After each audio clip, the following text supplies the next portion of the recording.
Doctor Who, I barely knew her. This is Doctor Who Nemesis, where you are the baddies. Now, a lot of the time, when you have games where it's like, but you get to be the baddies, it's actually not as interesting as being the heroes and defeating evil. Right. But in the case of Doctor Who, I think arguably the kind of baddies, in some cases, are the best thing about it. They are the best thing. They are the best thing about Doctor Who. I mean, you know, it's up to debate. But anyway, this is a game where you get to be the baddies and try and decide who can be the best baddie available. However, Doctor Who's, and I mean that in a plural sense, are still knocking about. You've got all the Doctors are potentially getting in your way as baddies throughout time and history with their increasingly dapper or strange demeanours. You're going to get to choose in this game to be one of 4 types of baddies. We have the newest, really, in the grand scheme of things, not a classic, a modern classic, the Weeping Angels. I'm going to be the Weeping Angels. You want to be Weeping Angels? Take the Weeping Angels board.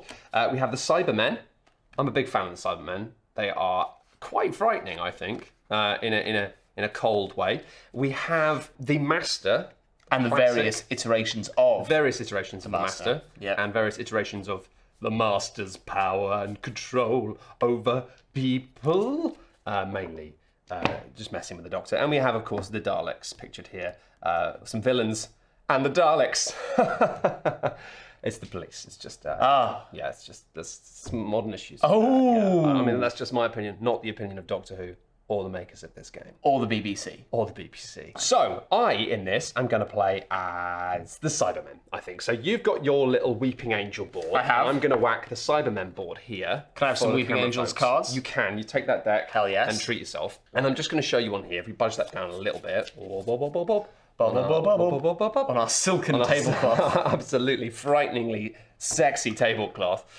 The way this game works is you're going to have your own deck of cards, which is going to be made up of the type of thing that you are. And in addition to that, you're also going to have some random Doctors that are going to get added to your board to be kind of everyone's problem, but potentially your problem to control. A nuisance. A nuisance that's yours. Okay. A nuisance you own, like a dog. Yeah.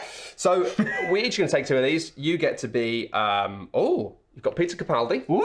And a man with a monocle I can't remember the name of. Lovely. And I am going to take David Tennant and Christopher Eccleston because I like them both.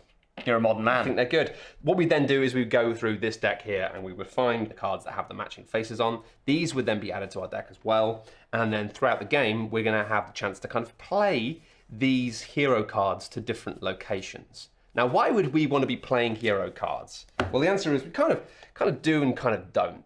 Each of us on our own boards has 4 different locations that we can go to.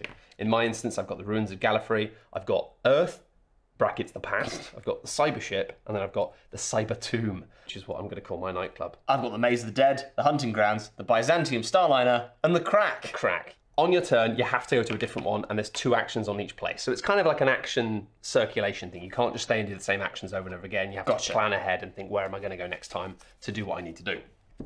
Then you're going to be playing cards from your hand to do things, sometimes instantly, sometimes having long-term effects. But a lot of it comes down to having minion cards that you're going to be playing from your hand. So I'm going to have my Cybermen, for example. And I've got my Weeping Angels. You've got your Weeping Angels. And I would play a minion card to one of my 4 locations. And they could just live there for a bit.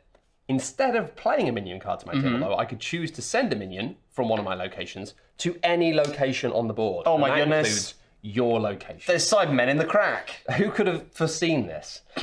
Now, it means that after you've done this, if there's anywhere on the board where you have a conflict with another player, or a Doctor, or heroes, then you can choose to activate a kind of a biffing session. I love a biffing. Yep. Very simple how it works. On the bottom of the cards, you've got like little numbers that effectively are like, you know, this adds +1. This adds +0. That's not much. And also the characters themselves on the character boards, which are reversible, all have their own little powers and their own base combat kind of ability. And then at the end of all of that, after you've done all of that adding up, you then just roll a dice. And you've just got a little d6, you both roll that and you add those numbers. So there's always going to be a big spicy slice of luck at the end of it, but you can mitigate that quite a lot with cards and abilities. With crafty card play. Now, if you beat another villain in a fight, then you basically, their cards just get swooped away, you defeated them. But the main thing is, if there are heroes there, right? If we, for example, have some heroes, and, you know, they're called heroes, but they are all pretty much like the Doctor and pals. But if you've got, say, this is a scheme, so that's not quite right, but if we have a hero doctor backed up by a hero companion, then it means that if you want to try and win this area, you have to actually beat their number. So they don't get to roll a dice, but they have got a base of 13. I see. So if you don't get higher than 13 whilst attempting to do a thing in that place, then you've been foiled by the flipping doctor again. Not again. But if you do beat the number, then you get to capture the doctor. And that's kind of working towards winning the game. Is I see. You have your schemes that you're playing, which are things that you play to the top of your board that show other players what you're trying to do to win the game. Yeah. But then you can also just capture a bunch of doctors, and that's kind of a part of it. There's a nice competitive edge to it, though, in the fact that you can have a thing where, like, we could both go to an area and have a fight because we're both trying to capture the doctor, in which case it's who gets the highest amount. Who gets to biff the doctor the most. Yeah, and there's a very nice small rule that I enjoyed, that if you end up and you're completely balanced, it's a complete tie in power, then it just means that the doctor, like, slips through the gaps. Which means, like, you're too busy fighting and they're just like, nope, didn't get me. That's kind of cute. Yeah, so that is effectively Doctor Who Nemesis. If you like the idea of being the bad people and trying to capture multiple doctors and putting them all in a box and keeping them in your house, then maybe check it out. If you like the idea of defeating the Doctor and ruling space and time, that's what the box says right on that cover. Yeah. Cool.